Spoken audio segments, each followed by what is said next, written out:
Taylor Swift is one of the most successful recording artists of modern time. She's been able to seamlessly adapt her brand and style with each album. We're going to visit how Taylor's visuals have evolved throughout her career to match her music. In her self titled debut album, the album title is written in a graceful cursive white font that complements the image of a youthful Taylor, sporting her signature blonde curls. The design elements are feminine and country. Taylor used lots of blues and greens, earthy colors that represent nature, to align with the country music she was putting out at the time. The initial logo was a simple yet chic black script logo type with curved letter tails. Where the first album featured innocent blue and green colors, the second album went for a more mature color scheme of beige and gold. The album title font is bold, referencing Taylor's fearlessness.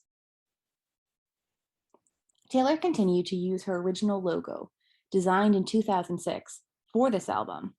This logo was the most long-lasting one and stayed with her for 6 years of her career.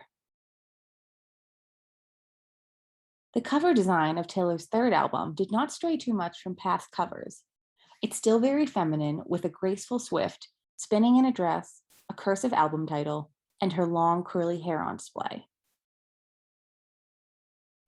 Taylor's music leaned into the princess and storybook themes on this album, and the color purple featured heavily throughout, as it often represents royalty. The original logo is still in use, but for the last time as change is coming. Taylor's fourth album symbolized maturity. Everything about the design demonstrates the biggest transformation to her brand at that point, which was fitting, as this was the biggest musical transformation she had undergone as well. Red was named after the color, which represents passion and emotion. It tied into the music on the album, written when she was going through a messy breakup. Her logo was now a modern and bold, geometric sans serif. Her fifth album, 1989, was heavily influenced by music of the past, and as such, used a lot of faded imagery for nostalgia. The Polaroid of Taylor with the handwritten title and marker suggests a realness. The new logo was a handwritten gray inscription written in a felt tip pen style. It was stylish, modern, and simple, a perfect match for her full transition from country to pop music. Reputation is a stark contrast from where she started.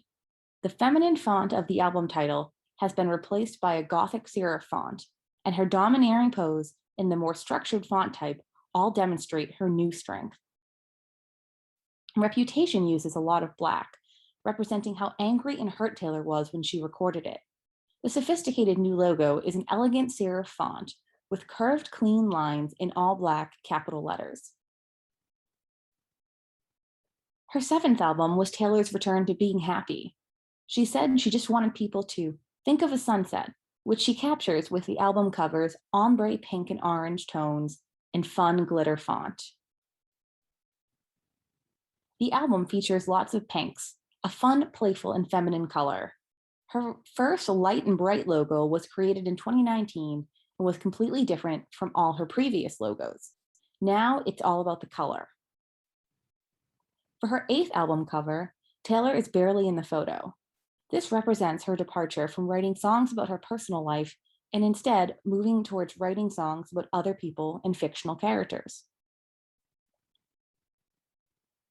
The primary color used in Folklore was gray. This was Taylor's most adult and serious album yet, and gray is often associated with formalness. Gray was used as her logo color during this time, and all album photos were in black and white. For her most recent album, Evermore, Taylor said she wanted the album to feel like winter.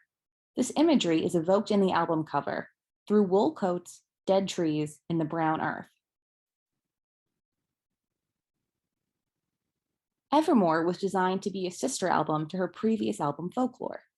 The primary color used was brown, a good choice as it is often a supporting color, which is exactly what Evermore was to the previous album. The next chapter in Taylor's career will be re-recording her previous albums so that she owns the rights to them. As she does, it will be fascinating to see what visual elements of her brand she chooses to revisit from these time periods.